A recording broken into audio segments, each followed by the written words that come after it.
Hello everyone, welcome to our YouTube channel. हमारा आज का डिस्कशन होने वाला है CUET PG क्वेश्चन पेपर पे, जहां हम लोग एमकॉम एंट्रेंस एग्जाम से रिलेटेड जो क्वेश्चन पेपर 2023 में बना था उस पर डिटेल डिस्कशन करने वाले हैं। आफ्टर CUET हम बाकी यूनिवर्सिटीज़ के भी क्वेश्चन पेपर डिस्कस करेंगे, जैसे Jamia Millia Islamia, Orissa CPET, HPU, PUCET, हर एक यूनिवर्सिटी का 2023 से रिलेटेड जो क्वेश्चन पेपर हम सब पे डिटेल डिस्कशन करेंगे। अब आप किसी भी यूनिवर्सिटी के लिए प्रिपरेशन कर रहे हो, ये सारे क्वेश्चन पेपर्स आपके लिए रिलेवेंट है, क्योंकि सबके किसी भी यूनिवर्सिटी की बात करो ना तो ऑलमोस्ट जो कोर्स है, जो सिलेबस है वो सेम ही है। ठीक, ये पेपर जून 2023 को कंडक्ट हुआ था, 5 जून 2023, एंड इसमें ओवरऑल 100 MCQs थे। पार्ट ए में 25 MCQs एंड पार्ट बी में 75 MCQs। तो चलो फिर जल्दी से अपना आज का डिस्कशन सेशन स्टार्ट करते हैं, जिसमें आप लोग देखोगे ना कि कुछ क्वेश्चंस इस बार कॉम्प्रिहेंशन से भी रिलेटेड दिया था, मतलब पैसेज दिया हुआ था जो हम लोग बेसिकली क्लास 11-12 में देखते थे ना, अनसीन पैसेज रहता था कि बेसिकली आपको पूरा पैराग्राफ रीड करना होता था और फिर क्वेश्चन का आंसर करना होता था। तो यहाँ ये पैराग्राफ वाले क्वेश्चंस हम नहीं डिस्कस कर रहे हैं, क्योंकि सिंपली ये थोड़ा टाइम टेकिंग भी है और आपको ये पूरा पैराग्राफ रीड करके इसका आंसर करना होगा जो क्वेश्चन में पूछा है। इसके अलावा हम एक बात बताएं कि इसकी ना आप जितनी भी प्रैक्टिस करोगे उतना ज़्यादा आपके लिए बेटर होगा, क्योंकि एग्ज़ाम में बेसिकली क्या होता है ना कि टाइम की शॉर्टेज होती है एंड ये रीड करने में आपको बहुत ज़्यादा टाइम लग जाएगा। ठीक है, तो फर्स्ट क्वेश्चन का आंसर हम सिर्फ बता देते हैं कि एज पर CUET जो उन्होंने आंसर किया फर्स्ट का वो था 4th, कि what is the main idea of the expert appreciation of Kalidas distinguished statue as a dramatist, epic and lyric poet. Next भी क्वेश्चन हमारे पास कॉम्प्रिहेंशन से रिलेटेड था एंड इसमें अगेन आपको पूरा पैराग्राफ रीड करने के बाद इस क्वेश्चन नंबर 2 का आंसर करना है। इसका करेक्ट आंसर है 3rd। Next question again comprehension पे था एंड क्वेश्चन नंबर 3 का करेक्ट आंसर है 1st। Then again comprehension, correct answer 4th का है 1st। 5 कॉम्प्रिहेंशन से रिलेटेड क्वेश्चंस दिए थे एंड क्वेश्चन नंबर 5 का करेक्ट आंसर है 1st इमेजिनरी। अब बेसिकली आप लोग ये सारे के सारे पैसेज रीड करना एंड उसके बाद क्वेश्चन रीड करने के बाद आप देखना कि आपको प्रॉपरली आंसर आ रहा है या नहीं। अगर कहीं पे भी कोई डाउट होगा तो आप कमेंट बॉक्स में कमेंट करके पूछ सकते हो, बट अगर ये सारे के सारे पैराग्राफ्स हम रीड करते तो बहुत टाइम टेकिंग प्रोसेस ये होता, इसीलिए ये पहला 5 क्वेश्चन हमने छोड़ दिया है। बस आप लोगों को ना एक ओवरऑल आइडिया लग जाएगा कि सेम पैटर्न पे इस अटेम्प्ट में, दैट इज 2024 में भी क्वेश्चंस आ सकते हैं। मतलब अब हम लोगों को जो क्वेश्चंस की प्रैक्टिस करनी है फॉर सेक्शन ए, उसमें हम लोग पैसेज या हम कह सकते हैं कि पैराग्राफ जिस पे बेस्ड क्वेश्चन आंसर्स आएंगे उनकी भी प्रैक्टिस हमें करनी होगी। ठीक है, नेक्स्ट क्वेश्चन था who has become the first women president of the Indian Olympic Association. इसका करेक्ट आंसर है PT उषा, दैट इज 3। तो ये बेसिकली जनरल नॉलेज से रिलेटेड क्वेश्चन हो गया, ये हम कह सकते हैं करंट अफेयर से। If Raman says Anil's mother is the only daughter of my mother, how is Raman related to Anil. देखो रमन क्या कह रहा है कि जो अनिल की मदर है सिर्फ वो ही एक डॉटर है, किसकी, मेरी मदर की। मतलब इसकी जो मदर है और इसकी जो मदर है, हम यहाँ उसकी बात कर रहे हैं। कह रहा है कि रमन ये कह रहा है कि जो अनिल की मदर है वो ही एक अकेली डॉटर है, किसकी, रमन की मदर की। मतलब रमन एंड जो अनिल्स मदर है वो क्या हुए, ब्रदर सिस्टर हुए। ये हो गया ब्रदर और इसकी मदर हो गई सिस्टर। क्लियर। तो सिंपली देखो रमन और अनिल के बीच में किस तरह का रिलेशन है। रमन बेसिकली अनिल का क्या हो गया, अंकल हो गया, या हम कह सकते हैं मामा हो गया, है ना। क्लियर। तो लिखा है how is Raman related to Anil. No doubt Raman Anil का क्या हो गया, मैटरनल अंकल, मम्मी के साइड का जो हुआ, तो बेसिकली मामा, या फिर हम कह सकते हैं इंग्लिश में मैटरनल अंकल। तो करेक्ट आंसर होगा 3। Next, choose the correctly spelled word from the given option. Correct spelled अगर देखा जाए तो लास्ट टेसियर। Next, first and second list दी हुई है and fill the suitable phrasal values in the blanks. देख लेते हैं। The escaped convict dash on an oil tanker. इसका करेक्ट आंसर है स्टोर्ड अवे। ये सब बेसिकली प्रैक्टिस है। इन सब क्वेश्चंस की आप जितनी प्रैक्टिस करोगे ना उतना ज़्यादा आप इसमें परफेक्ट बनोगे। नेक्स्ट हमारे पास जो has been dash at her revision all morning, why don't you take her some coffee, slogging away. Every year the management is whistling away at jobs. Now there are fewer than 100 employees in the company. And lastly, there are complaints that many universities are dash their degree courses in order to attract more students, dumbing down. तो as per given option इसका correct answer होगा third. Next question देखो, ये basically quantitative aptitude से related है। कह रहा है A and be together can do a work in 30 days. अगर ए और बी मिल करके एक काम करेंगे, एक वर्क, ठीक है, तो उसमें उनको कितना दिन लगेगा बेटा? 30 दिन लगेगा। आगे लिखा है they work together for 20 days and be left. ये दोनों मिल करके 30 दिन अगर काम करते तो एक काम पूरा कर पाते, पर कितना दिन कर रहे हैं? सिर्फ 20 डेज कर रहे हैं और उसके बाद बी छोड़ के चला जा रहा है। A alone finish the remaining work in 20 days. A और बी मिल करके 20 दिन काम किए और जो अब रिमेनिंग वर्क है उसको ए करेगा, पर अब कितने दिन में वो कंप्लीट करा है? 20 दिन में, ठीक है।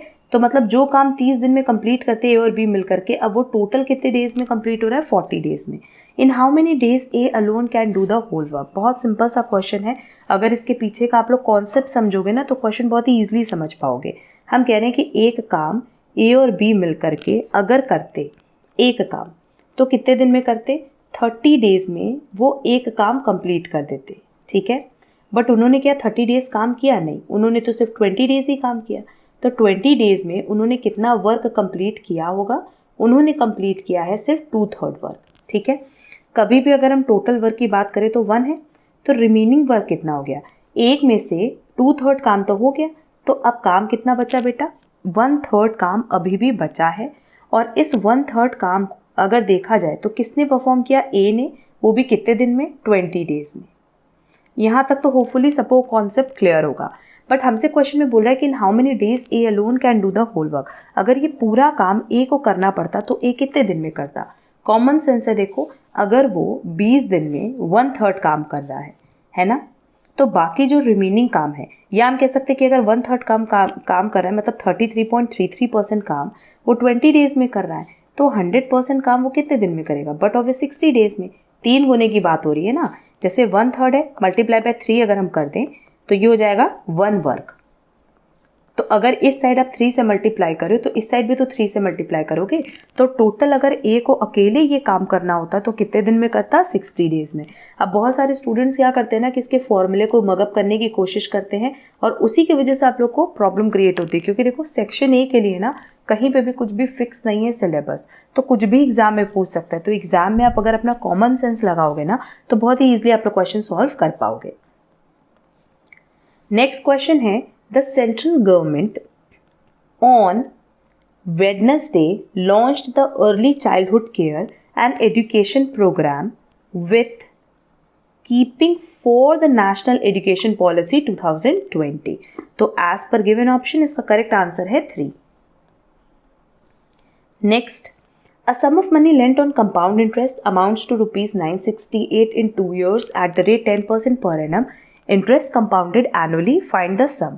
अच्छा, CI और SI की बात करें तो हमने ऑलरेडी अपने चैनल पे बहुत डिटेल डिस्कशन दोनों ही टॉपिक का किया हुआ है। क्वेश्चन सिंपल है।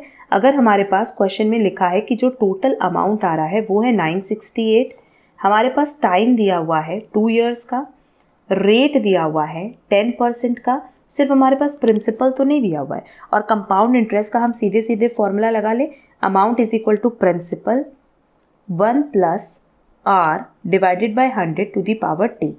मेरे पास अमाउंट दिया हुआ है 968, मेरे पास प्रिंसिपल नहीं दिया हुआ है, बट रेट ऑफ इंटरेस्ट दिया हुआ है 10 एंड टाइम दिया हुआ है 2। क्लियर? तो पहले इस पोर्शन को सॉल्व कर लेना। तो ये हो जाएगा 968 इज इक्वल टू P, ये कट गया, 11/10 मल्टीप्लाई बाय 11/10। और हम लिख सकते हैं P इज इक्वल टू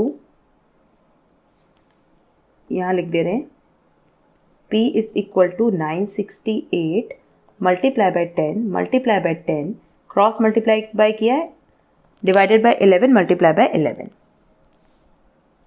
ठीक, अब इसको फर्दर सॉल्व करोगे तो हमारा प्रिंसिपल अमाउंट आएगा 800 जो कि ऑप्शन 3 में दिया है। तो करेक्ट आंसर होगा third. Next, while finding the average marks of the class, marks of one student were wrongly entered as 93 instead of 63 resulting to an increase in the average by 0.5 marks। मतलब marks मिलना कितना था 63 और हमने गलती से दे कितना दिया 93। इसकी वजह से हमारा एवरेज मार्क्स बढ़ करके दिख रहा है by 0.5 marks. The number of students in the classes, आपको नंबर ऑफ स्टूडेंट बताना है तो हम मान लेते हैं कि जो नंबर ऑफ स्टूडेंट है क्लास में वो x है। ठीक है, तो टोटल कितना मार्क्स इंक्रीज हुआ होगा अगर x स्टूडेंट है। हम लोग एवरेज कैसे निकालते हैं, submission x divided by n करते हैं ना। हमारे पास ये जो वैल्यू है ये कितने से बढ़ करके दिख रही है 0.5 और नंबर ऑफ स्टूडेंट्स हमने कितना लिया x is equal to submission of x।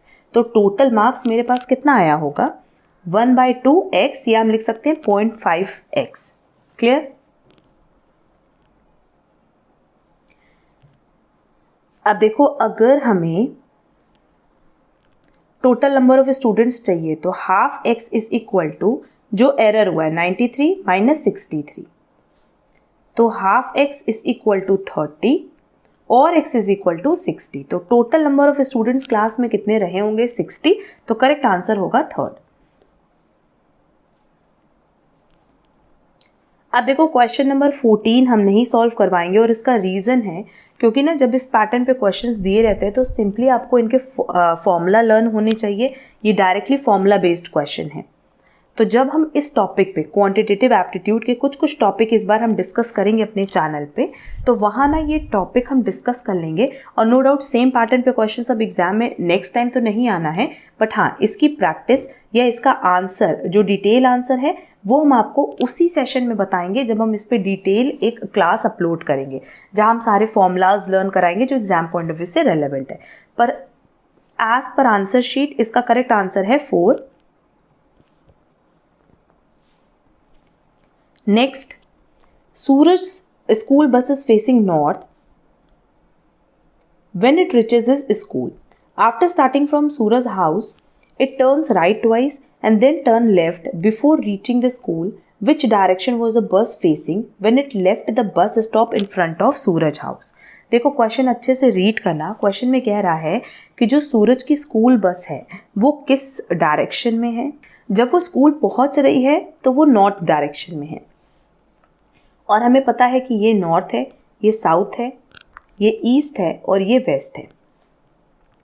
After starting from Suraj house it turns right twice. अब ये मान लेते हैं, अज्यूम करते हैं कि ये एक घर है। ठीक, अब यहां से अगर मान लो बस चली तो 2 बार उसने राइट लिया, ये राइट हो गया, ये लेफ्ट हो गया। तो एक बार राइट लिया, फिर ये राइट हुआ, ये राइट है और ये लेफ्ट है। तो क्योंकि क्वेश्चन में बोला है कि उसने 2 बार राइट लिया और फिर एक बार लेफ्ट लिया, तो अब लेफ्ट देखो किधर है, ये राइट होगा और ये लेफ्ट होगा, तो उसने लेफ्ट लिया। ठीक, स्कूल पहुंचने के लिए लिखा है turns right twice and then left before reaching the school. ये हमारा स्कूल है। Which direction was the bus facing when it left the bus stop in front of Suraj house. अब स्टार्टिंग में ही क्वेश्चन में कह दिया था कि जब वो स्कूल पहुंच रहा है ना तो उस पॉइंट ऑफ टाइम पे वो नॉर्थ में है। तो इस पूरे ग्राफ को अगर हम थोड़ा सा मूव करें, मतलब ऐसे मूव करना है कि ये स्कूल पहुंचते वक्त किस साइड हो, नॉर्थ में हो। ठीक है, तो यहाँ हम डायग्राम को एंटी क्लॉकवाइज रोटेट कर दें तो ये और ये ऐसे बनेगा। ये घर है, यहाँ से मान लो ये बस है, ये राइट लिया, फिर राइट लिया, फिर लेफ्ट लिया, तो ये स्कूल पहुँच गए। क्लियर। तो स्कूल पहुँचते टाइम बस का डायरेक्शन क्या है, नॉर्थ है ना।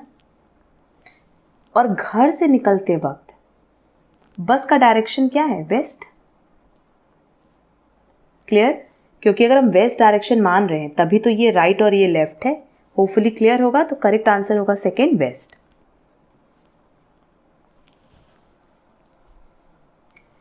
क्वेश्चन नंबर 16 पे भी जब हम डिटेल डिस्कशन क्लास डालेंगे ना, जहाँ पे हम इस तरह के क्वेश्चन से रिलेटेड, कुछ प्रॉब्लम फिगर से रिलेटेड क्वेश्चन सॉल्व करवाएंगे, तब फिर हम इस क्वेश्चन पे आएंगे और इसका सोल्यूशन डिटेल में बताएंगे। फिलहाल हम सिर्फ इसका आंसर बता दे रहे कि इसका करेक्ट आंसर होगा second. Next, match list 1 and list 2 to identify the type of adverbial clause used in list 1। यहाँ एडवर्ब की बात कर रहा है and as per given option correct answer है 4, मतलब फर्स्ट का करेक्ट आंसर होगा 1, बी का करेक्ट आंसर है 3rd, सी का करेक्ट आंसर है 2nd और 4th का करेक्ट आंसर है, दैट इज डी का करेक्ट आंसर है 4th। Next, first list and second list match करनी है। फर्स्ट लिस्ट में फ्रेजेस है बुद्धाज लाइफ का एंड सेकेंड लिस्ट में सिंबल्स दिए हुए हैं। रिनंसिएशन, इसका करेक्ट आंसर होगा हॉर्स। इनलाइटमेंट, इसका करेक्ट आंसर होगा Bodhi tree. First sermon, wheel and death stupa, that is correct answer होगा first. Next, answers the below mention question on the basis of the given statements and assumptions. मेरे पास यहाँ पे एक statement, एक assumption है और आपको बताना है कि एज पर स्टेटमेंट कौन कौन सा अजम्पशन करेक्ट है। ठीक है, लिखा है the company has recently announced a series incentives to the employees who are punctual and sincere. Those who are not punctual at present may get motivated by the announcement. सही है, अगर आप punctual नहीं हो और आपको पता चले कि अगर हम पंक्चुअल हैं, सिंसियर हैं, तो हमको इंसेंटिव मिलेगा, तो कहीं ना कहीं आप मोटिवेटेड हो जाओगे ना, आप भी टाइम पे आने की कोशिश करोगे। The productivity of the company में इंक्रीज। येस, प्रोडक्टिविटी इसलिए इंक्रीज होगी क्योंकि आपको पता चल गया कि अगर हम ज़्यादा सिंसियर रहेंगे तो हमें उसके लिए भी इंसेंटिव्स मिलेगा। The profit earned by the company may be more than the amount to be spent for the incentive. No, जितना कंपनी प्रॉफिट अर्न करती है उससे कम ही हमेशा इंसेंटिव देती है। तो ये स्टेटमेंट रॉन्ग है, but first and second assumption correct है, तो करेक्ट आंसर होगा 3rd। Next, which article give power to president of India to promulgate ordinances when the parliament is not in session. Correct answer है article 123। Next, again दो statement दिया है।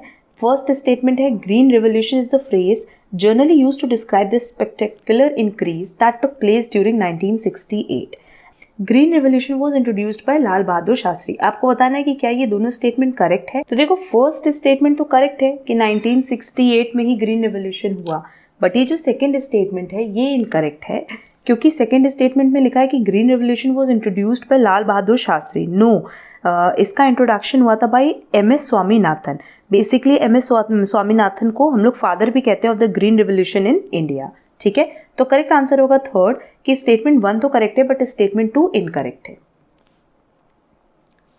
Next, question number 22। देख लो, जितने questions हमने hold कराए सब quantitative aptitude के हैं और बहुत जल्दी हम एक क्लास डिस्कस करेंगे जहाँ पे हम क्वांटिटेटिव एप्टीट्यूड्स के जितने क्वेश्चंस एग्जाम में बन सकते हैं फॉर्मूला बेस्ड सब डिस्कस करेंगे डिटेल में। तो वहाँ इस पैटर्न पे क्वेश्चन भी लेंगे एंड उससे ना बहुत ही ईजिली आप लोगों को क्वेश्चन समझने में, फॉर्मूला लर्न करने में हेल्प मिलेगी। ठीक है, इसका answer as per answer sheet question number point 4 है। Next, gas that was leak during Bhopal gas tragedy is, इसका करेक्ट आंसर है 2 methyl isocyanate. Next, find the missing term. ये तो सिंपल क्वेश्चन है। मेरे पास पहला टर्म है 0, फिर है 3, फिर 8, फिर 15, फिर 24। तो गैप देख लो, यहाँ 3 का है, यहाँ 5 का है, देन 7, देन 9, तो नो डाउट नेक्स्ट क्या होगा 11। इन दोनों को आप ऐड करोगे तो आपका आंसर आएगा 35, जो कि ऑप्शन 4 में दिया है। एंड सेक्शन ए से रिलेटेड हमारा लास्ट क्वेश्चन है, leaving a meeting as an expression of disapproval. देखो, इसका करेक्ट आंसर है वॉक आउट। बहुत सारे स्टूडेंट्स का कहना था कि मैम इसका करेक्ट आंसर वॉक ऑफ होना चाहिए, बट वॉक आउट ज़्यादा स्पेसिफिक आंसर है, इसलिए करेक्ट आंसर होगा 4। ये हमारा सेक्शन ए से रिलेटेड 25 MCQs था एंड नो डाउट अगर हम लोग 2023 में बात करें तो सेक्शन ए से रिलेटेड जो क्वेश्चन थे वो थोड़े से टफ थे कंपैरेटिवली सेक्शन बी के, बट मैक्सिमम क्वेश्चंस की हमने प्रिपरेशन करवाई हुई थी। जिन्होंने हमारी टेस्ट सीरीज ज्वाइन की थी, जिन्होंने हमारी क्लासेस ज्वाइन की थी, उनको तो बहुत हेल्प मिली थी सेक्शन ए के लिए। एडिशनल इन्होंने एक पैसेज से रिलेटेड क्वेश्चंस डाला है एंड क्वांटिटेटिव एप्टीट्यूड से रिलेटेड इन्होंने थोड़े और डिटेल में क्वेश्चंस डाले हैं जहाँ पे ये फॉर्मूला बेस्ड क्वेश्चंस भी पूछ रहे हैं। तो बहुत जल्दी हम उससे रिलेटेड भी क्लास अपलोड कर देंगे अपने चैनल पे एंड उससे आपकी मैक्सिमम प्रिपरेशन हो पाएगी। ठीक है, अब चलो हम लोग सेक्शन बी से रिलेटेड डिस्कशन करते हैं, बट इस सेक्शन बी के डिस्कशन के पहले हम आप लोगों को एक डिटेल बता दें रिलेटेड टू क्लासेस जो हमने ऑलरेडी स्टार्ट कर दी है। अगर CUET MCOM एंट्रेंस एग्जाम 2024 के लिए आप प्रिपरेशन करना चाहते हो तो हमने ऑलरेडी अपने बैचेस स्टार्ट कर दिए हैं, उसकी हम डिटेल इन्फॉर्मेशन आपको प्रोवाइड कर देते हैं। एंड अगर हम 2023 की बात करें ना तो एक ओवरऑल हम बता रहे हैं कि SRCC में टोटल 15 सीट्स है, जिसमें से 7 सीट्स हमारे उन स्टूडेंट्स को मिली थी जिन्होंने हमारी टेस्ट सीरीज या क्लासेस ज्वाइन की थी। ठीक है, तो ये हमारा लास्ट बैच देख लो स्टार्ट हो रहा है 1 नवंबर से। तो जो भी स्टूडेंट इंटरेस्टेड है ना वो जितनी जल्दी हो सके एनरोलमेंट करा लो। आपको इसमें हमारी ऑनलाइन क्लासेस मिलेंगी, स्टडी मटेरियल मिलेगा, टेस्ट सीरीज मिलेगा एंड टेस्ट सीरीज ना हर तरह का मिल रहा है। जैसे हर एक चैप्टर के बाद चैप्टर वाइज टेस्ट होगा, सब्जेक्ट के बाद सब्जेक्ट वाइज टेस्ट एंड जब हमारा पूरा CUET का कोर्स कंप्लीट हो जाएगा तो जैसे CUET एग्जाम कंडक्ट करती है 100 MCQs का, वैसे हम लोग यूनिवर्सिटी वाइज टेस्ट कंडक्ट करेंगे एंड 30 टेस्ट हम लोग कंडक्ट करेंगे सेम पैटर्न पे। प्लस करने पे आपको 4 मार्क्स मिलेगा, नेगेटिव मार्किंग -1 है। तो बिल्कुल ना आपको ऐसा ही फील होगा कि आप एग्जाम दे रहे हो एंड एग्जाम के पहले अगर आप 30 टाइम्स टेस्ट दे देते हो, प्रैक्टिस कर लेते हो तो नो डाउट फिर कुछ भी ऐसा नहीं रह जाएगा जो एग्जाम में आपको प्रॉब्लम क्रिएट करेगा, क्योंकि आपको टाइम मैनेजमेंट समझ में आ जाएगा कि कैसे आपको टाइम मैनेज करना है, कितने नंबर ऑफ क्वेश्चंस अटेम्प्ट करने हैं। ठीक है, और अगर आप ये हमारा पैकेज परचेज कर रहे हो ना तो इस बात की गारंटी है कि आपको कहीं से भी कुछ भी एडिशनल नहीं देखना होगा। ऑनलाइन क्लासेस में आपको सारे सब्जेक्ट्स की डिटेल डिस्कशन क्लासेस मिलेंगी, हर एक सब्जेक्ट की। भले आपने BCom में पढ़ा है नहीं पढ़ा है, आपके बेसिक्स क्लियर है नहीं क्लियर है, आपको कोई भी प्रॉब्लम नहीं फेस करनी पड़ेगी, क्योंकि हमने बिल्कुल बेसिक से ही पढ़ाना है। ठीक है, स्टडी मटेरियल भी बिल्कुल डिटेल में हमने प्रोवाइड किया है सो दैट जब आप उसे रीडिंग भी करो तो आपको सारे पॉइंट्स क्लियर हो जाए। एंड टेस्ट सीरीज आप मान करके चलो कि मोर देन 100+ आपको टेस्ट मिलेंगे। हर एक टेस्ट का आपको PDF discussion session class and result भी जो ऑनलाइन फॉर्म आप फिल करोगे ना वो आपको एज इट इज़ रिजल्ट के फॉर्म में हम लोग मेल पे सेंड कर देते हैं। ठीक है, तो जो भी इंटरेस्टेड स्टूडेंट्स हैं वो ये बैच ज्वाइन कर सकते हैं एंड आपको सिंपली हमें व्हाट्सएप या टेलीग्राम पे हमसे कनेक्ट करना है। अच्छा, बहुत सारे स्टूडेंट्स पूछेंगे कि मैम ये 7 मंथ का कोर्स आपने क्यों मेंशन किया है, पेपर तो मार्च में होना है। देखो, ये मेरी गारंटी कि पेपर मार्च में तो नहीं होगा, पेपर जब भी कंडक्ट करेंगे तो ये मई या जून में करेंगे। रीज़न बीइंग कि ये पहले PG का पेपर नहीं कंडक्ट कर सकते, पहले इनको UG का ही पेपर कंडक्ट करना होगा। ठीक है, और मार्च में अगर बात करें ना तो बहुत सारे ऐसे कॉलेजेस हैं जिनका सेमेस्टर, एक सेमेस्टर तो नो डाउट सारे कॉलेजेस के ओवर हो जाएंगे, बट सेकेंड सेमेस्टर उस टाइम चलता रहता है। ठीक है, बहुत सारे कॉलेजेस के इंटरनल चलते हैं, तो उस पॉइंट ऑफ टाइम पे CUET अपना पेपर नहीं कंडक्ट करेगा। बहुत जल्दी अपनी नोटिफिकेशन में अपडेट कर देंगे। ठीक, तो हमने ये 7 मंथ का कोर्स इसी पॉइंट ऑफ व्यू से लिया है कि हमारा जो कोर्स है अगर हम नवंबर में स्टार्ट कर रहे हैं तो वो जून तक चलने वाला है एंड जून में ही आपका एग्ज़ाम कंडक्ट होगा। ठीक है, तो जो भी इंटरेस्टेड स्टूडेंट्स हैं जिनको और डिटेल्स चाहिए, जो भी डाउट्स आपके हैं वो आप हमसे व्हाट्सएप एंड टेलीग्राम पे पूछ सकते हो। अब चलो हम लोग सेक्शन बी की तरफ चलते हैं। 2023 के क्वेश्चन पेपर में ना जो पार्ट बी कॉमर्स से रिलेटेड है, दैट इज़ ये जो सेक्शन बी है 75 MCQs, ये ज़्यादा सिंपल था कंपैरेटिवली सेक्शन ए के, तो इस पर भी अब हम लोग डिटेल डिस्कशन कर लेते हैं। पार्ट बी का हमारा सबसे पहला क्वेश्चन है, X and Y are 2 partners sharing profit in the ratio of 2:1. Z admitted into the firm for 1/4 share of profits. The new profit sharing ratio between X, Y, Z and will be. Simple question है, admission से related है। अगर partnership accounts पढ़ा होगा तो बहुत simple ये question दिया था।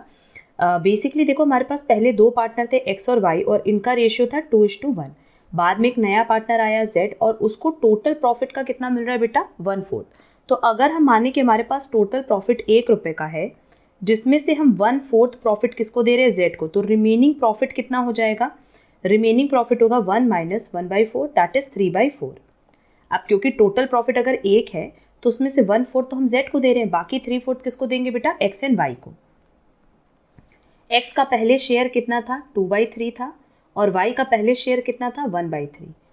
तो इस 3/4 को भी हम किस रेशियो में बांटेंगे, 2:1 में, है ना। और z का नया शेयर दिया हुआ है 1/4। क्लियर। जब इसको सॉल्व करोगे ना, सिंपली यहाँ देखो ये 3 कट जाएगा, तो यहाँ रेशियो बचेगा 2:1:1, जो कि हमारे पास ऑप्शन 1 में दिया है, तो करेक्ट आंसर होगा 1। Next, which of the following is false for linear programming problem. अगर एलपीपी से देखें ना,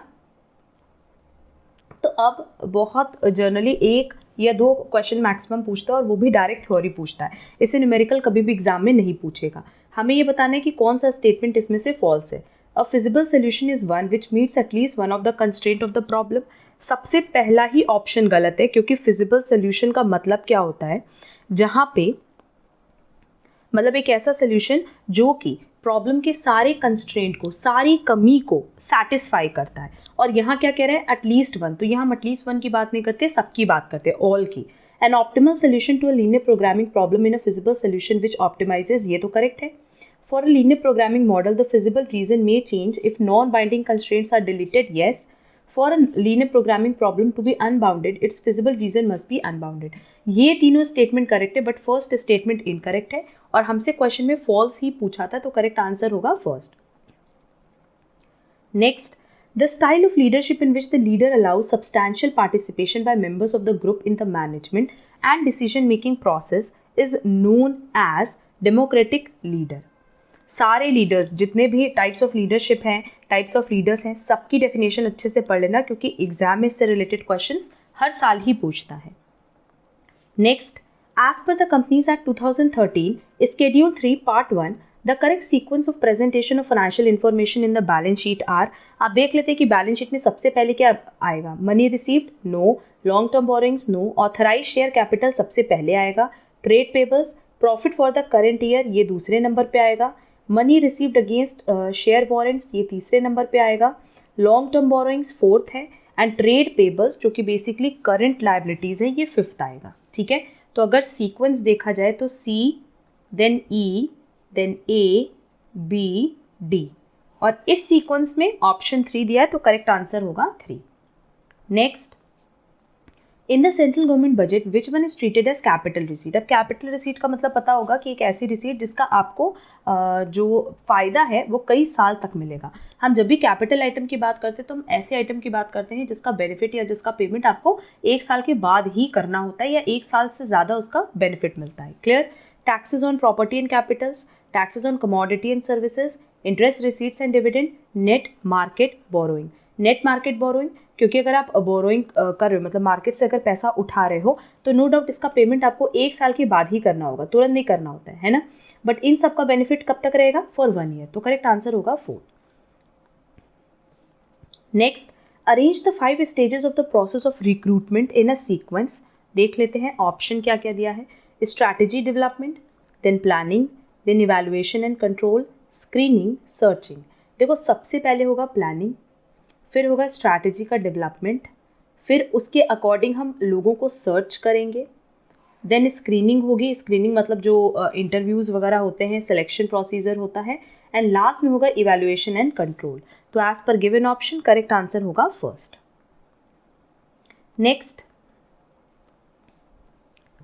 गिवन बिलो आर 2 स्टेटमेंट्स। पहला स्टेटमेंट है the doctrine of contribution is not applicable to marine insurance, और दूसरा स्टेटमेंट है the fire insurance policy carries surrender value और paid up value. In the light of the above statement choose the most appropriate answer from the option given below. Basically हम लोग को बताना है कि इसमें से कौन सा स्टेटमेंट करेक्ट है और कौन सा इनकरेक्ट है।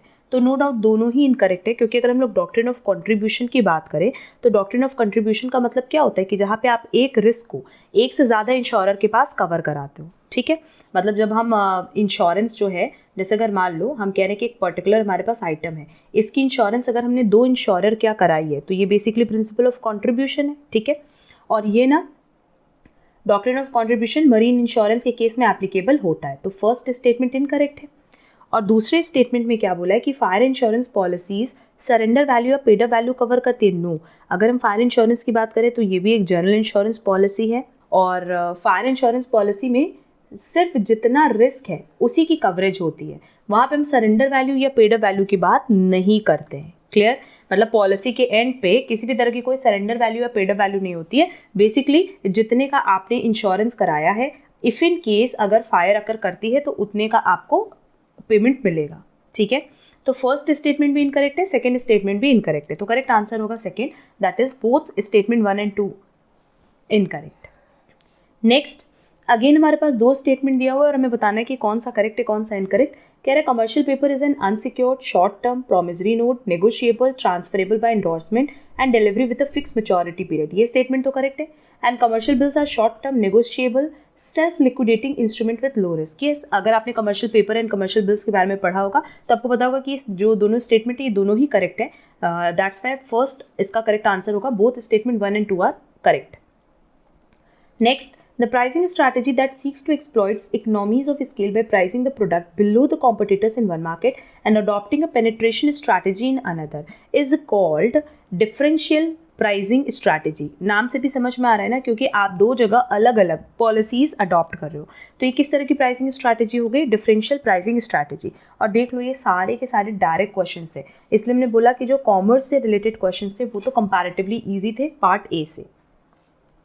Next, as per the double entry system, the correct sequence of accounting of financial transaction in the books of owner की बुक में किस सीक्वेंस में हम डालते हैं? देखो, PL account, balance sheet, trial balance, ledger, journal entry, memorandum book. बहुत simple है, सबसे पहला आएगा मेमोरेंडम बुक, फिर आएगा जर्नल एंट्री, फिर आएगा लेजर, फिर आएगा ट्रायल बैलेंस और फिर आएगा पीएल बैलेंस शीट। तो as per given option correct answer होगा 2। अब देख लो, अगर हम लोग सीयूईटी की बात करें तो सीयूईटी में जो हम लोग अकाउंटिंग का सिलेबस देखते हैं उसमें हमारा रॉयल्टी चैप्टर है, हायर परचेज है, ब्रांच है, डिपार्टमेंट है, मतलब बड़े बड़े चैप्टर्स की कवरेज की गई है। ये सब बेसिक्स की कवरेज तो की नहीं गई है ना।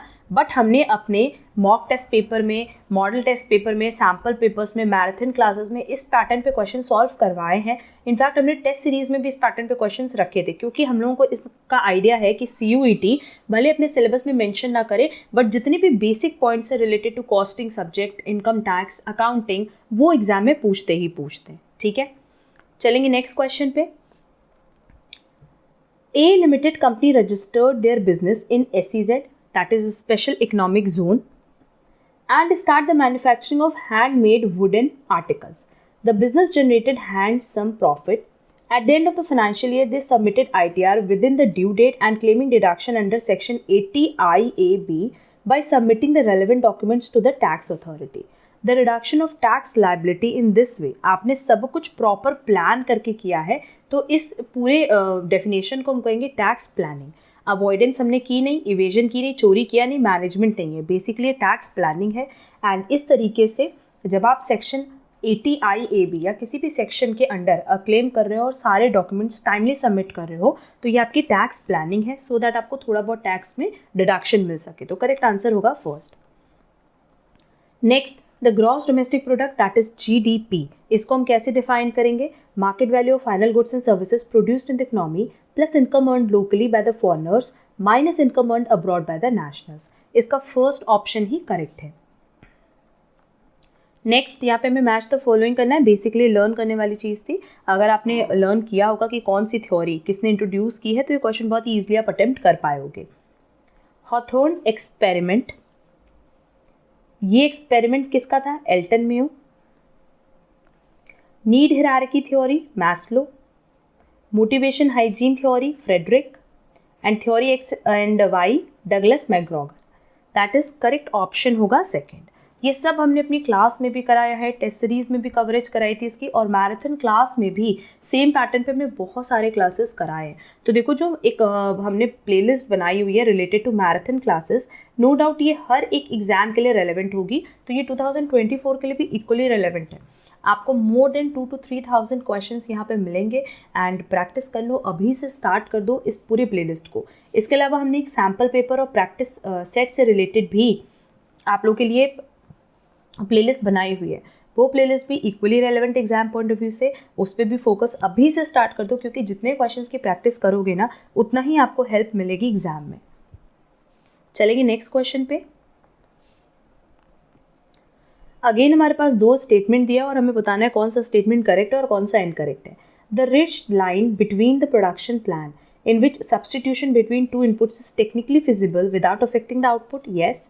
It can be identified by locating the point on the various isoquint which MRTS is 0. मतलब marginal rate of technical substitution कह रहा है 0 है. अगर ये टॉपिक आपने पढ़ा होगा तो नो डाउट आपको पता है कि ये दोनों ही पॉइंट क्या है, करेक्ट है. दैट इज करेक्ट आंसर होगा first. Next, the cost of second best alternative is known as no doubt opportunity cost, क्योंकि अपॉर्चुनिटी कॉस्ट का मतलब होता है next best alternative available. Next, given below are two statement. One is labeled as assertion and the other is labeled as reason. Assertion क्या है? A agrees to sell land to B at a price to be fixed by C.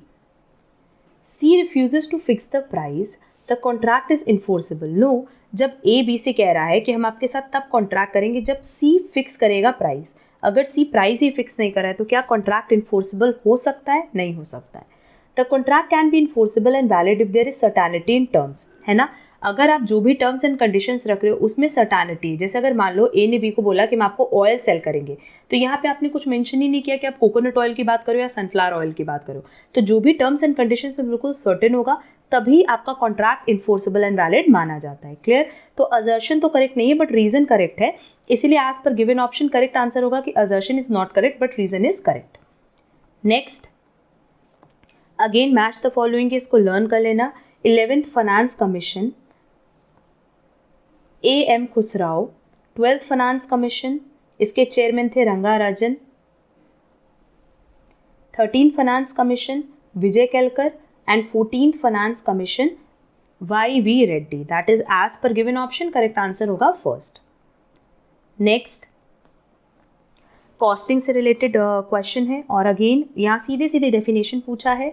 अगर हम buffer inventory की बात करें तो buffer inventory होता है protection against uncertainties of demand and supply, कि फ्यूचर में जो भी डिमांड एंड सप्लाई में अनसर्टेनिटीज आ सकते हैं, चेंजेस आ सकते हैं, उससे प्रोटेक्शन के लिए हम बफर इन्वेंट्री रखते हैं. मतलब एक तरह से कह लो कि जो एक मार्जिन बचा करके रखते हैं इन्वेंट्री की.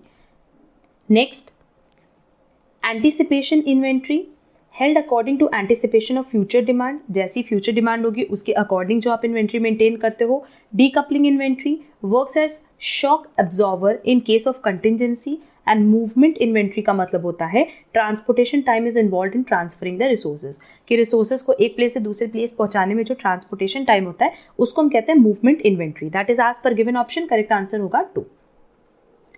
Next, again match the following है और इंड एएस की as well as accounting standard की पूरी एक लिस्ट हमने ऑलरेडी अपने चैनल पे अपलोड की हुई है. अगेन अगर इस पे डिस्कशन करें तो फाइनेंशियल अकाउंटिंग में कहीं पे भी नहीं लिखा हुआ है कि अकाउंटिंग स्टैंडर्ड या इंड एएस से रिलेटेड क्वेश्चन पूछ सकता है, बट हमने लास्ट बैच में भी डिटेल में डिस्कस किया था कि किस अकाउंटिंग स्टैंडर्ड का क्या नाम है और किस इंडियन अकाउंटिंग स्टैंडर्ड का क्या नाम है. क्यों? क्योंकि एग्जामिनर सिर्फ इतना ही पूछता है, बहुत डिटेल में इससे रिलेटेड क्वेश्चन नहीं पूछता है.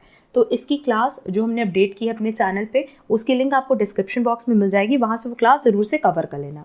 Presentation of financial statement Ind AS 1, event after the reporting periods Ind AS 10, employ benefits Ind AS 19 and accounting for government grants Ind AS 20. As per given option correct answer होगा 2.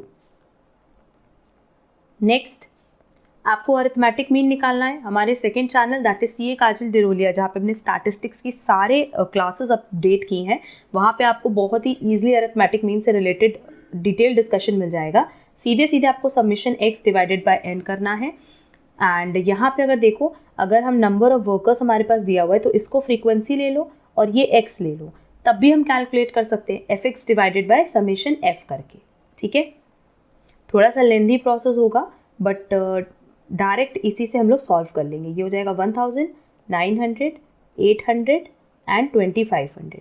हम इसको total कर लेंगे तो ये total आएगा 5600. And अगर हम फ्रीक्वेंसी को टोटल करें तो आएगा 19. बस इसको सॉल्व करके मेरे पास एग्जैक्ट वैल्यू आएगी 294.7368, जो कि हमारे पास ऑप्शन 2 में दिए, क्योंकि इसको राउंड ऑफ करने पे 294.74 हम लिख सकते हैं. तो as per given option correct answer होगा 2. Next, which are the following is true for public and private company limited. Public company requires 1 lakh as minimum paid up capital. लो, वो तो प्राइवेट कंपनी में चाहिए होता है और प्राइवेट कंपनी के लिए 5 लाख लिखा है, तो स्टेटमेंट गलत है ना, क्योंकि पब्लिक कंपनी में 5 लाख और प्राइवेट लिमिटेड में 1 lakh. There must be at least 3 directors in public company. While the minimum number of directors in private company must be 2। ये तो करेक्ट है, ये हमने बताया भी है कि प्राइवेट कंपनी में मिनिमम 2 चाहिए होते हैं और पब्लिक में कितने चाहिए होते हैं, 3। A public company requires minimum 2 members while a private company requires 7 members. Reverse दिया हुआ है, पब्लिक में 7 चाहिए होता है, प्राइवेट में 2 चाहिए होता है। There is maximum limit on number of members up to 200 in case of public company, while there is no maximum limit in case of private company।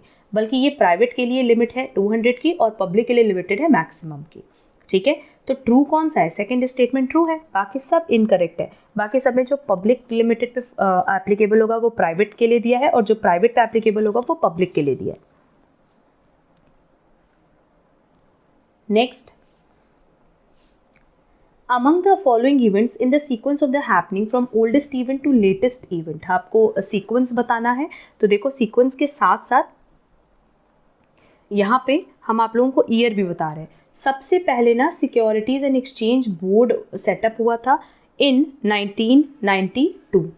Exactly बोले तो 30th जनवरी 1992। Then Harshad Mehta security scam news आई थी and ये news आई थी 23 अप्रैल 1992 को। फिर सेबी बैंड बदला ट्रेडिंग ऑन बीएससी और ये किस ईयर हुआ था, दिसंबर 1993।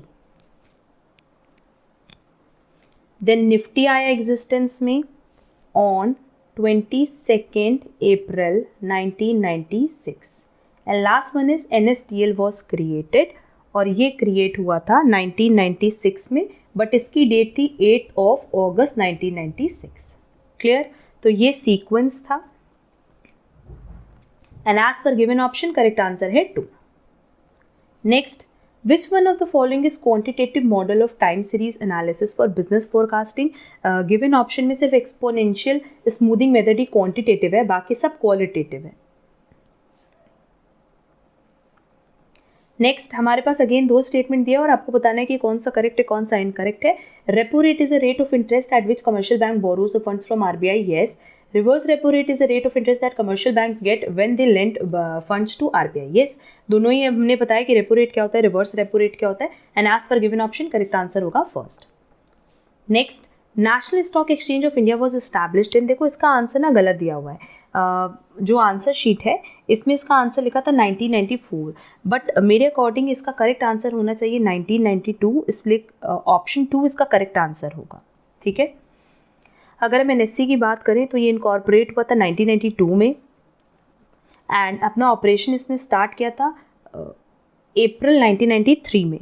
ठीक है, तो इसका करेक्ट आंसर थर्ड नहीं होगा, इसका करेक्ट आंसर होगा second. Next, the following are considered as traditional media for advertising except, newspaper माना जाता है, मैगजीन भी, रेडियो भी, बट क्या मोबाइल फ़ोन ट्रेडिशनल है? नहीं, ये तो मॉडर्न मीडिया माना जाता है। Next, which is a function of the consumer's perception, his or her attitude towards it, and the economic value or price that the customer attaches to the brand. Brand equity, brand awareness, brand value और brand association. As per given option, correct answer होगा third, क्योंकि यहाँ पे जो definition दी है brand value की दी है। Next, GATT was replaced by WTO on 1st January 1995. ये सब क्वेश्चन हमने लर्न भी कराया हुआ है। बार बार हम बता रहे कि सारे क्वेश्चंस हमारे टेस्ट सीरीज़ के ही थे एंड बहुत सारे क्वेश्चंस तो मैराथन क्लासेस से भी रिलेटेड थे। तो अभी से आप लोग मैराथन क्लास की जो हमने प्लेलिस्ट बनाई है उसके लिंक हम डिस्क्रिप्शन बॉक्स में प्रोवाइड कर चुके हैं एंड सैम्पल पेपर से रिलेटेड और पास्ट ईयर क्वेश्चन पेपर से रिलेटेड जो भी हमने प्लेलिस्ट बनाई है ना, उसको आप अभी से फॉलो करना स्टार्ट कर दो। नेक्स्ट, ट्रिम का फुल फॉर्म क्या है ये भी हमने बताया हुआ है, trade related investment measures, that is correct answer होगा first. Next, the government appointed as Interministerial Task Force on Agricultural Marketing Reforms. The recommendation of the committee are, देख लेते हैं क्या क्या recommendation है। Exemption of agricultural income from taxation, no. Introduction of priority loan to be sanctioned to the farmers, no. Promotion of direct marketing and contract farming, yes. Development of agricultural markets in private and cooperative sectors and expansion of future trading to cover all agricultural markets. Basically, जो recommendation थी वो last 3 थी, पहली 2 नहीं थी, तो as per given option correct answer होगा third. Next, as per income tax provision ITR 6 किस पे एप्लीकेबल होता है? कंपनी पे। Next, the life insurance that runs only for a limited period or up to a particular age not exceeding the age of 70 years is known as endowment policy, limited payment life policy, joint life policy और annuity policy. Correct answer होगा first, endowment policy. Next, on the basis of specific objective the various types of audit are. देख लेते हैं कौन कौन सा option दिया हुआ है. Internal audit, cost audit, management audit, tax audit और सेक्रेटरियल ऑडिट. ये सारे ही ऑडिट होते हैं, चाहे इंटरनल ऑडिट हो, कॉस्ट ऑडिट हो, मैनेजमेंट ऑडिट हो, टैक्स ऑडिट हो या सेक्रेटरियल ऑडिट हो. सबके बारे में ऑलरेडी आपने ऑडिट में पढ़ा हुआ है. तो as per given option correct answer होगा 4 कि ये सारे के सारे ऑप्शन ही करेक्ट हैं. नेक्स्ट, अगेन हमारे पास 2 स्टेटमेंट दिया और हमें बताना है कौन सा करेक्ट है कौन सा इनकरेक्ट. लिखा है contract by which one party promises to save the other from loss cause to him by the conduct of the promiser himself और by the conduct of any other person is called contract of guarantee. No, इसको हम contract of indemnity कहते हैं. A contract to perform the promise और discharge the liability of a third person in case of default is called a contract of indemnity. No, इसको हम contract of guarantee कहते हैं. तो ये first statement contract of indemnity का है और second statement contract of guarantee का है. तो दोनों ही स्टेटमेंट क्या है बेटा, incorrect. Next, which is the correct sequence of applying statistical techniques. देख लेते हैं. Classification and presentation of data, measurement of dispersion and skewness, determination of statistical inquiry, measurement of correlation, measurement of central tendency. सबसे पहले हम लोग क्या करते हैं, statistical inquiry को determine करते हैं. फिर classification and presentation करते हैं डेटा का. फिर measurement करते हैं central tendency का. फिर dispersion and skewness निकालते हैं और फिर correlation का measurement करते हैं. अगर स्टैटिस्टिक्स आपने पढ़ा है, जो हमने अपने चैनल पे भी पढ़ाया है, तो इसी सीक्वेंस में तो हम लोग सारी चीज़ें पढ़ते हैं. तो as per given option correct answer होगा 4. Next, arrange the following steps required for effective forecasting in a sequence. अब इफेक्टिव फोरकास्टिंग के लिए क्या सीक्वेंस है वो भी देख लेते हैं. Choose the correct answer from the options given below. पहला है determine the time period of forecast. Then identify the objective for which forecasting is done. Collect the data required. Select the right forecasting method and implement the results. देखो, सबसे पहले तो हमें ये समझना होगा कि क्या पर्पस है फोरकास्टिंग करने का. फिर फोरकास्टिंग के लिए कितना टाइम पीरियड, मतलब जो हम फोरकास्ट कर रहे हैं वो कितने टाइम पीरियड के लिए कर रहे हैं, इसको डिटरमाइन करना ज़रूरी है. फिर आप राइट फोरकास्टिंग मेथड्स सेलेक्ट करोगे with objectives and time frame. Then उसी के अकॉर्डिंग हम डेटा कलेक्ट करेंगे एंड रिजल्ट्स को इम्प्लीमेंट करेंगे. तो as per given option correct answer होगा 3rd. Next, when prices continue to rise in spite of price control but at less than potential rate. मतलब हमारा प्राइस तो बढ़ रहा है, हमने बहुत सारे कंट्रोल प्रोसीजर भी लगाए, स्टिल हमारा प्राइस बढ़ रहा है, बट उस रेट से नहीं बढ़ रहा है जिस रेट से बढ़ना चाहिए. तो इस तरह के इन्फ्लेशन को हम कहते हैं suppressed inflation. Next, the insurance business in India is governed bye. कौन कौन गवर्न करता है देख लेते हैं. इंश्योरेंस एक्ट 1938 गवर्न करता है. The life insurance corporation act 1956 भी गवर्न करता है. मरीन इंश्योरेंस एक्ट 1963 भी गवर्न करता है. General insurance business act and insurance regulatory and development authority act, that is IRDA. ये सारे के सारे एक्ट्स इंश्योरेंस को गवर्न करते हैं इन इंडिया. तो करेक्ट आंसर होगा 4. Next, as per the government definition of BIMARU, the following states are treated as बीमारू. मध्य प्रदेश है पार्ट M का. देन उत्तराखंड नहीं है. राजस्थान है.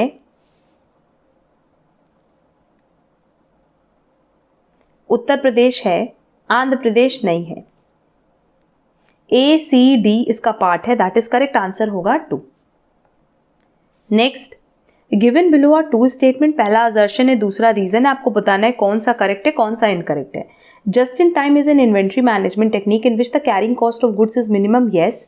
Just in time is a cost control technique in which no need to store the stock of goods. Yes, अगर हम just in time की बात करें तो हम तो यही कह रहे हैं कि जिस टाइम पे ज़रूरत होगी उसी पॉइंट ऑफ टाइम पे आपको अवेलेबिलिटी रखनी है। तो दोनों ही स्टेटमेंट सही है, असर्शन भी सही है और रीज़न भी करेक्ट है। तो करेक्ट आंसर होगा फर्स्ट कि both assertion and reason are correct and reason is the correct explanation of assertion. Next, for assessment of firm and calculating tax liability, the correct sequence of income tax provision will be calculation of income under various heads, calculation of total income and tax liability, adjustment of deduction from GTI, define residential status of firm, set of carry forward of losses. सबसे पहले होगा define residential status of a firm, then हम लोग income को classify करेंगे under various heads, फिर GTI में से जो भी डिडक्शन एडजस्ट करना है वो करेंगे, सेट ऑफ कैरी फॉरवर्ड करेंगे और लास्ट में टोटल इनकम कैलकुलेट करके टैक्स लायबिलिटी कैलकुलेट कर लेंगे। तो as per given option correct answer होगा third. Next, match the following है, ईयर से मैच करना है। Industrial finance corporation of India 1948, then NABARD 1982 year of establishment पूछा, LIC 1956 and IDFC 1997। As per given option correct answer होगा 4।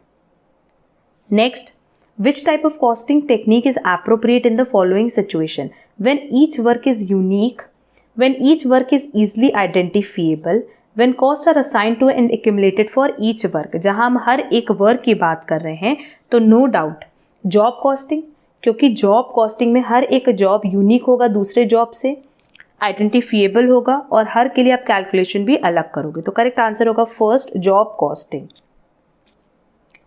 Next, in banking CRR का full form क्या है? Cash reserve ratio. And ना किसी भी ऑप्शन में कैश रिजर्व रेशियो नहीं दिया था, ये बेसिकली कैश होना चाहिए था, इसीलिए इस क्वेश्चन का आंसर इन्होंने ड्रॉप कर दिया। क्लियर? बट यहाँ कैश होता तो करेक्ट आंसर थर्ड हो जाता। Next, given below are two statement, one is labelled as assertion and the other is labelled as reason. Again आपको बताना है कि कौन सा करेक्ट है कौन सा इनकरेक्ट है। कह रहा है हमारा प्रोडक्शन वॉल्यूम 10,000 यूनिट का है, टोटल सेल्स यूनिट 5,000 का है, सेलिंग प्राइस ये है 12, वेरिएबल कॉस्ट ये है 6, फिक्स कॉस्ट ये है 40,000। In this case absorption costing shows more profit than variable costing.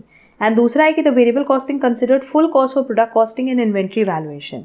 देखो, अगर आपने absorption costing and variable costing पढ़ा होगा तो नो डाउट आप लोगों को पता होगा कि एब्जॉर्प्शन कॉस्टिंग में बेसिकली हम लोग क्या करते हैं कि जो भी पर यूनिट कॉस्ट निकालते हैं ना, उसमें वेरिएबल कॉस्ट की भी लेते हैं और फिक्स कॉस्ट को भी कंसिडर करते हैं। बट वेरिएबल कॉस्ट में हम लोग सिर्फ वेरिएबल कॉस्ट कंसिडर करते हैं, फिक्स कॉस्ट को कंसिडर ही नहीं करते जब पर यूनिट वैल्यूएशन करना होता है। ठीक है, बहुत डिटेल में तो ये क्वेश्चन हम नहीं समझाएंगे, बट ना इसका असर्शन करेक्ट है। क्यों? ये यहाँ पे लर्न कर लो एंड जब भी टॉपिक अच्छे से डिटेल में पढ़ोगे ना तो ये चीज़ क्लियर भी हो जाएगी कि अगर प्रोडक्शन वॉल्यूम सेल्स वॉल्यूम से ज़्यादा है, देखो ये 10,000 है और ये 5,000 है, अगर प्रोडक्शन वॉल्यूम सेल्स वॉल्यूम से ज़्यादा है तो हमेशा अब्जॉर्प्शन कॉस्टिंग का जो प्रॉफिट है वो ज़्यादा आएगा वेरिएबल कॉस्टिंग के प्रॉफिट से।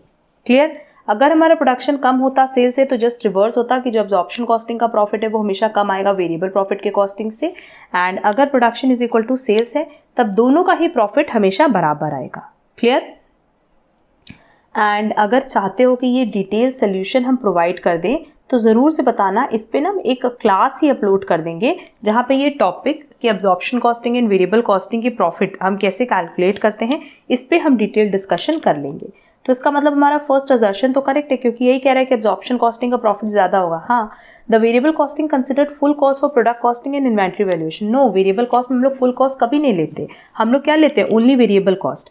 तो फुल कॉस्ट कहाँ लेते हैं?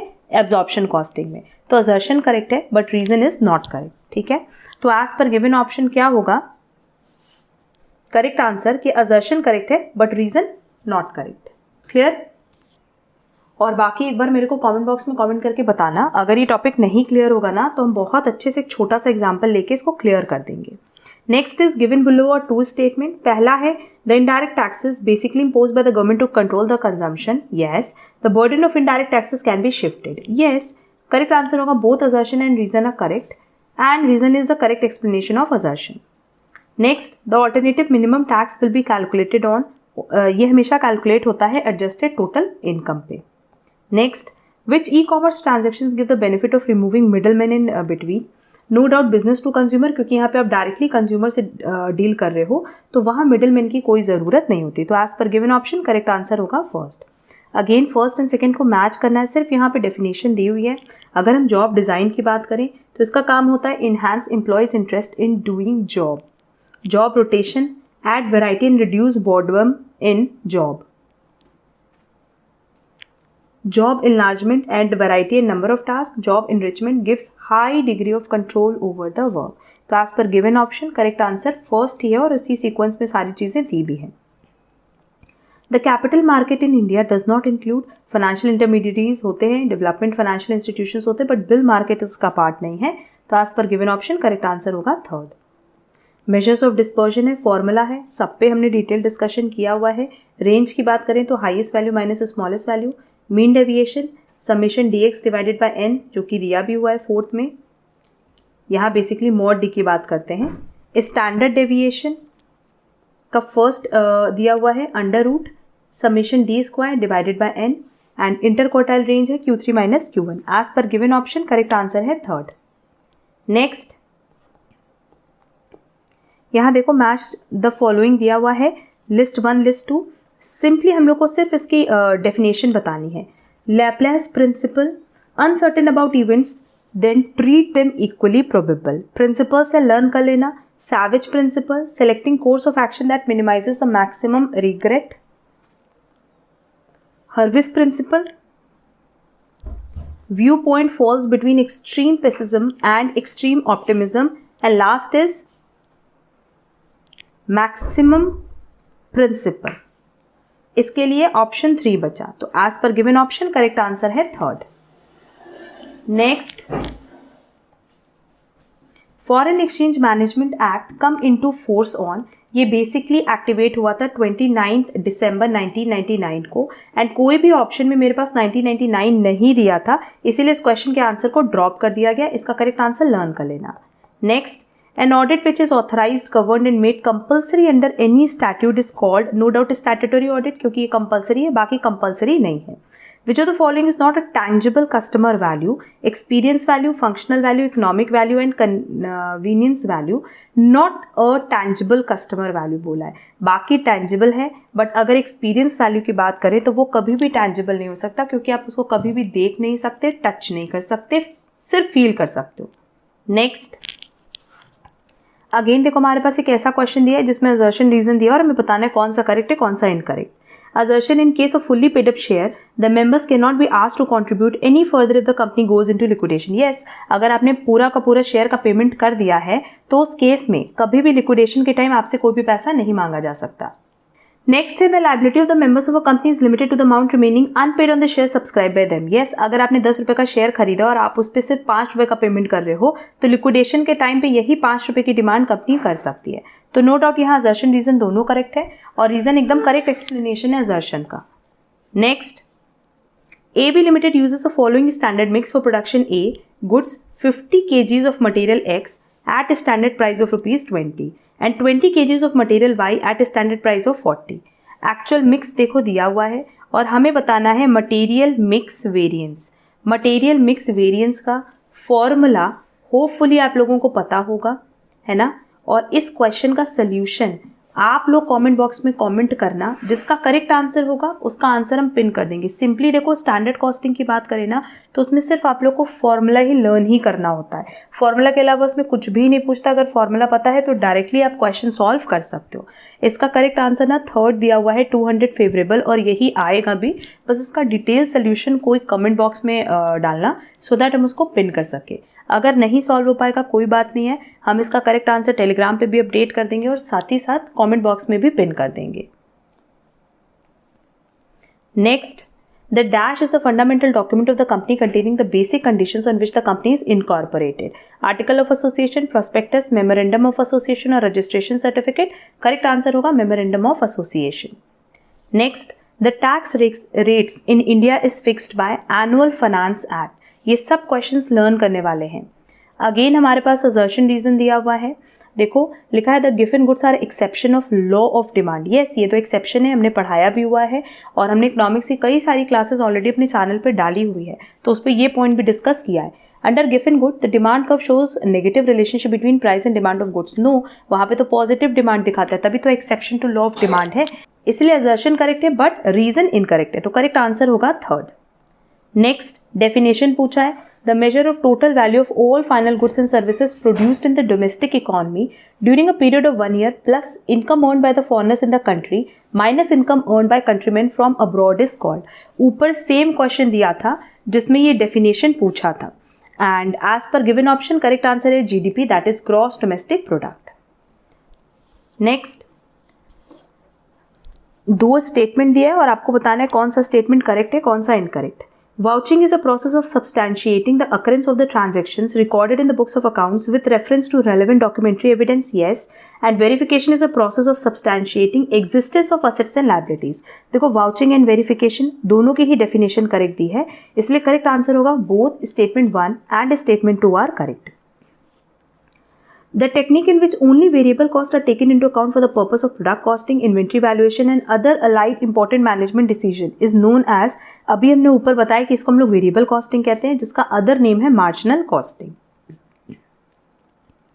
The compound interest on 16,000 rupees at the rate 20% per annum for 9 months compounded quarterly. अब CISI की हमने पहले भी बताई कि हमने क्लास ऑलरेडी डिटेल में डिस्कस की हुई है, सबके लिंक आप लोगों को डिस्क्रिप्शन बॉक्स में भी हमने प्रोवाइड किया है, बट ये क्वेश्चन हम डिटेल में सॉल्व करके बता दें कि हमारे पास प्रिंसिपल अमाउंट दिया हुआ है 16,000, हमारे पास रेट ऑफ इंटरेस्ट दिया हुआ है 20%, एंड क्योंकि यहाँ पे क्वार्टरली बोला है तो ये रेट ऑफ इंटरेस्ट के लिए हम लोग लिखेंगे 20/4, है ना, that is 5%।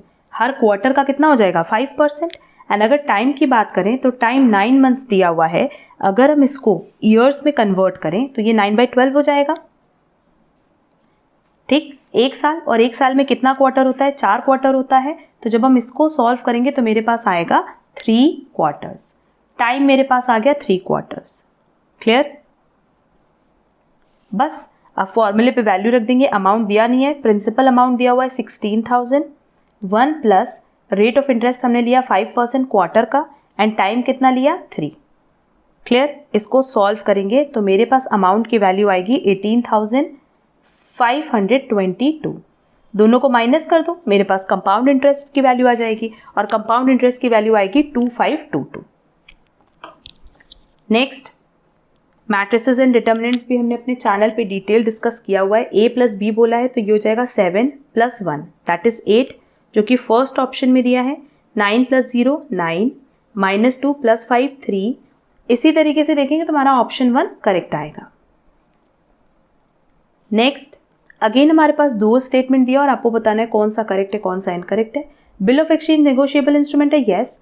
Promissory note negotiable instrument नहीं है, प्रॉमिसरी नोट भी नेगोशिएबल इंस्ट्रूमेंट है, तो पहला स्टेटमेंट करेक्ट है बट सेकेंड स्टेटमेंट इनकरेक्ट है। नेक्स्ट असर्शन रीजन दिया है, Mohit agrees to pay Nilesh 1000 in consideration Nilesh agrees to write for him 100 pages within 5 minutes। This is not a valid contract. Mohit कह रहा है कि हम आपको 1000 रुपये देंगे पर बदले में आपको 5 मिनट के अंदर अंदर 100 pages लिखना पड़ेगा, और ये वैलिड कॉन्ट्रैक्ट नहीं है। An agreement to do an act impossible in itself is void.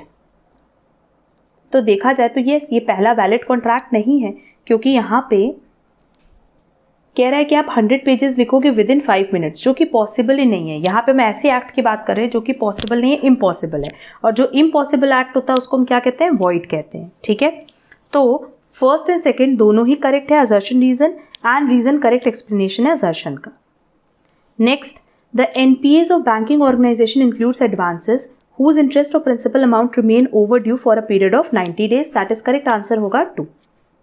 Next, what is the correct sequence of competitive market structure as per highest degree of competition among the firms? देख लेते हैं, सबसे ज़्यादा competition कहाँ होता है, perfect market competition में, फिर होता है monopolistic में, फिर होता है oligopoly में, फिर होता है duopoly में, और एकदम लास्ट में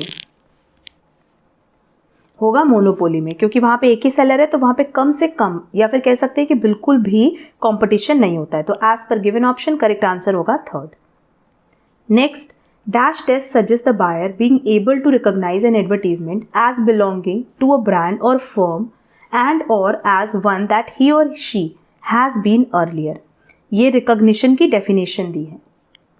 next the inflation occurs when the aggregate demand increases at a much higher rate than the aggregate supply is called demand pull inflation. Next, the LM curve is a locus of points showing equilibrium points of the money market at different levels of, देख लेते हैं, interest को consider करता है, supply of money को consider नहीं करता, income को कंसिडर करता है, कंजम्पशन को कंसिडर नहीं करता, एंड डिमांड ऑफ मनी को कंसिडर करता है. तो as per given option correct answer होगा interest, income and demand for money. Next, arrange the steps involve in product life cycle in correct sequence. PLC के बारे में पूछा है, तो पीएलसी के लिए सबसे पहले होगा इंट्रोडक्शन, फिर होगा ग्रोथ, फिर होगा maturity, then optimum sales realisation and last होगा डिक्लाइन, जो कि ऑप्शन 3 में दिया है. Next, the cost audit is important for management because, ये क्यों इंपॉर्टेंट है? क्योंकि कॉस्ट ऑडिट हेल्प्स करता है determination and allocation of cost of product में. ये हमें हेल्प करता है identify wastage, inconsistency, irregularity in production में. It helps in proper valuation of inventory. It facilitates settlement of industrial disputes. It serves as a basis to charge tax on the cost of finished good. ये points relevant नहीं है, but अगर management के point of view से देखें तो पहले 3 point relevant है, इसलिए करेक्ट आंसर होगा 2. एंड हमारा लास्ट क्वेश्चन है, the degree of correlation varies between no doubt +1 to -1 के बीच में ये लाई करता है. ठीक है, तो as per given option correct answer होगा फर्स्ट. तो ये कॉमर्स बेस्ड 75 MCQs थे and 25 MCQs related to quantitative aptitude, English and logical reasoning हमने पहले ही डिस्कस कर लिया. तो ये हमारा CUET का कंप्लीट क्वेश्चन पेपर का डिस्कशन था रिलेटेड टू 2023. हमने 2021 एंड 2022 का भी जो पेपर है ना बहुत डिटेल में डिस्कस किया हुआ है और दोनों की ही लिंक हमने डिस्क्रिप्शन बॉक्स में प्रोवाइड की है. वो क्वेश्चन पेपर्स भी इक्वली रेलेवेंट है. ठीक है, अगर किसी भी क्वेश्चन में कोई डाउट होगा तो आप कमेंट बॉक्स में कमेंट करके पूछ सकते हो. एंड अगर आपको हमारी क्लास यूजफुल लगी है तो वीडियो को लाइक, कमेंट, शेयर ज़रूर करना. साथ ही साथ हम करंट ईयर के लिए भी और मैराथन क्लासेस इंट्रोड्यूस करेंगे जहाँ पे हम लोग और रेलेवेंट क्वेश्चंस डिस्कस करेंगे. बट पहले की जो हमारी मैराथन क्लासेस हैं, सैम्पल पेपर्स हैं, टेस्ट प्रैक्टिस पेपर्स हैं, पास्ट ईयर पेपर्स हैं, सब इक्वली रेलेवेंट है एग्जाम पॉइंट ऑफ व्यू से. तो सबकी प्रैक्टिस आप लोग अभी से स्टार्ट कर दो सो दैट जो क्वेश्चंस रेलेवेंट हैं उनको आप लर्न कर पाओ. एंड लास्ट मोमेंट पे प्रैक्टिस करने से ना आप लोग के क्वेश्चंस की उतनी अच्छी प्रैक्टिस नहीं हो पाती. साथ ही साथ जो क्लास में इंटरेस्टेड होगा वो मेरे को व्हाट्सएप या टेलीग्राम पे कनेक्ट कर सकता है. और अब हम लोग मिलेंगे हमारी नेक्स्ट क्लास में जहाँ हम लोग इसी तरीके से और sample papers, practice papers and marathon classes पे डिस्कशन करेंगे. आज के लिए बस इतना. Thank you so much.